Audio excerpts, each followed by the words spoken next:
તમને બધાને જય શ્રી કૃષ્ણ, રાધે રાધે, જય માતાજી. તમે બધા કેમ છો? તો બધા મજામાં જ હશો. આજે આપણે બનાવવાના છે લીંબુના ગોટા. આપણે બટાકા વડા તો આપણે બનાવ્યા છે, પણ બટાકા વડાથી આ થોડું આમાં ડિફરન્ટ હોય છે, એટલે કે થોડું આમાં જુદું હોય છે, તફાવત છે બંનેમાં, બટાકા વડા અને આ લીંબુના ગોટામાં. એમાં મસાલામાં મરચું બરચું આપણે નાખવાનું હોતું નથી. આમાં મેઇન છે લીલું લસણ, પણ લીલું લસણ અત્યારે ઉનાળામાં હોય નહીં, એટલે આપણે સૂકું લસણ એની જગ્યાએ લઈએ તો ચાલે. તો લીલા ધાણા લઈ લીધા, આદું લઈ લીધું, આ લીમડાના પાન લઈ લીધા, મીઠી લીમડાના પાન, અને આ 2 મરચાં લીલા લઈ લીધા, અને આ લસણ લઈ લીધું,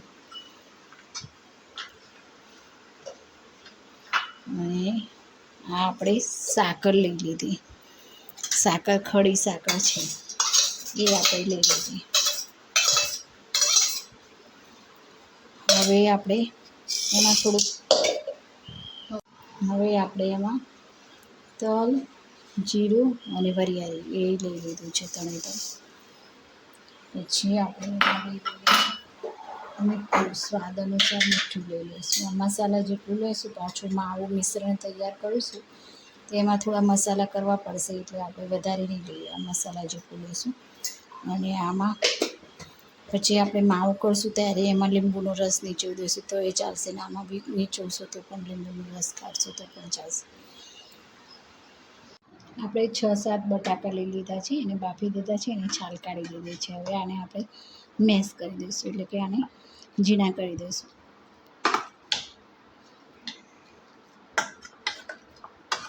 આવી રીતે આ મેશ થઈ જાય પછી આપણે જે બનાવ્યું છે એના માટે મસાલો જે બનાવ્યો છે આપણે જારમાં મિક્સરમાં, જે લીલા ધાણા અને મરચાં અને એનો એ મસાલો આપણે આમાં એડ કરી દઈશું.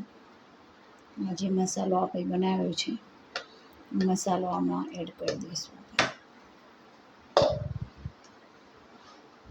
મસાલો આપણે એડ કરી દીધો છે. હવે આપણે પહેલાં આમાં મરી પાવડર નાખવાનું છે, મરચું નાખવાનું નથી, લીલું મરચું નથી નાખવાનું.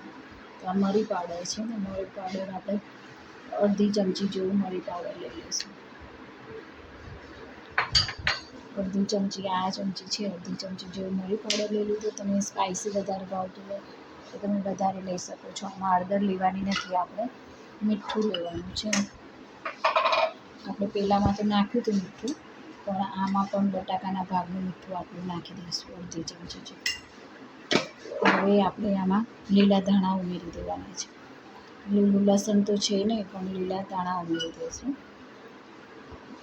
હવે આપણે આના અંદર લીંબુના ગોટા બનાવવાના છે, તો લીંબુનો રસ તો નાખવો જ પડશે. તો આમ લીંબુનો રસ આપણે લઈ લઈશું.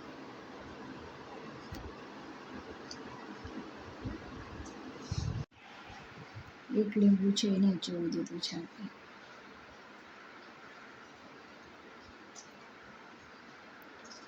હવે આપણે આને સરસ રીતે મિક્સ કરી દઈશું. આપણે પહેલાં આપણે ચમચીથી કરીશું, પછી હાથેથી આપણે કરી દઈશું. હાથેથી મિક્સ કરી દીધું. હવે આપણે હાથેથી આનાથી થોડું આમાં કરી દીધો બધો મસાલો.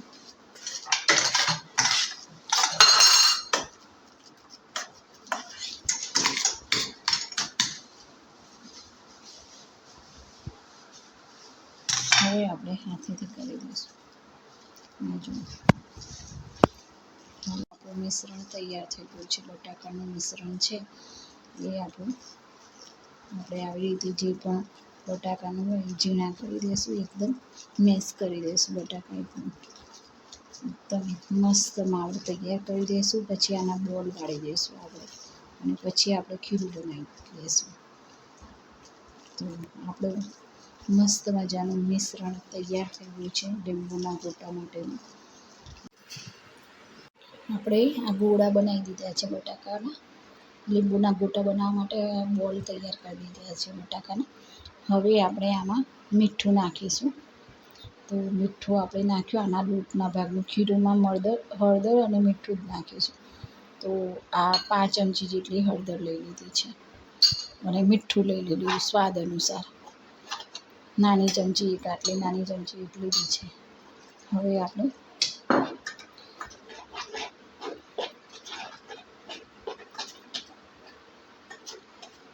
થોડું થોડું પાણી લઈ અને ખીરું બનાવી દઈશું.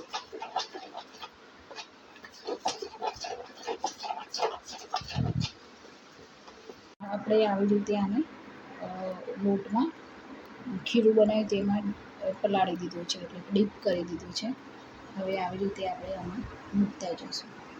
ચમચીથી આવી રીતે આપણે લઈશું અને આના ઉપર ખીરું પાથરીશું અને ચમચી વડે આપણે આને મૂકી દઈશું.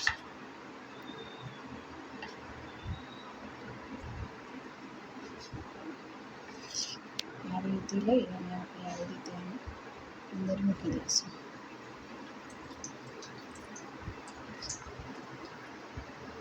આ લીંબુના ગોટા આપણે તૈયાર થઈ ગયા છે. આપણે આને બહાર કાઢી દઈશું. આવા બ્રાઉન કલરના આપણે બનાવવાના છે, બરાબર. તો આપણા સરસ મજાના લીંબુના ગોટા તૈયાર થઈ ગયા છે. આ જો ઉપરનું આપણે અંદરનું મિશ્રણ કેવું લાગે છે, સરસ લાગે છે. આ જો કેવું સરસ મજાના આપણા ગોટા લીંબુના ગોટા તૈયાર થઈ ગયા છે. આવું બધું તળેલું બહુ વધારે બનાવવાનું ના હોય. વરસમાં કોકા દ્વારા આપણે બનાવીને ખાઈએ તો ચાલો, રોજ આવું તળેલું ખાવું ના જોઈએ. વરસમાં 3-4 વાર બનાવો તો ચાલે. રોજ બનાવો છો અને આમે બનાવ્યા તો તમને કેવા લાગ્યા છે, તો તમે વિડીયોને લાઈક, શેર અને સબસ્ક્રાઈબ કરજો અને કોમેન્ટમાં લખીને જણાવજો કે લીંબુના ગોટા તમને કેવા લાગ્યા. અને એ સાથે વિડીયોના એન્ડમાં કહેવા માંગીશ કે આયુર્વેદ અપનાવી, સ્વદેશી ચીજ વસ્તુ અપનાવી, દરેક જીવ માત્ર ભેદભાવ રાખીએ અને ગૌરક્ષા કરીને અને વ્યસનથી દૂર રહીને આપણા ઘરને સાફ રાખીએ છીએ. આપણા રસ્તાના દિવસો ગૌરવતા હોય એ રીતના દરેક જગ્યાએ સ્વચ્છતા રાખીએ, જરૂરિયાતમંદ લોકોની સેવા કરી, મદદ કરીએ. જય જવાન, જય કિસાન, જય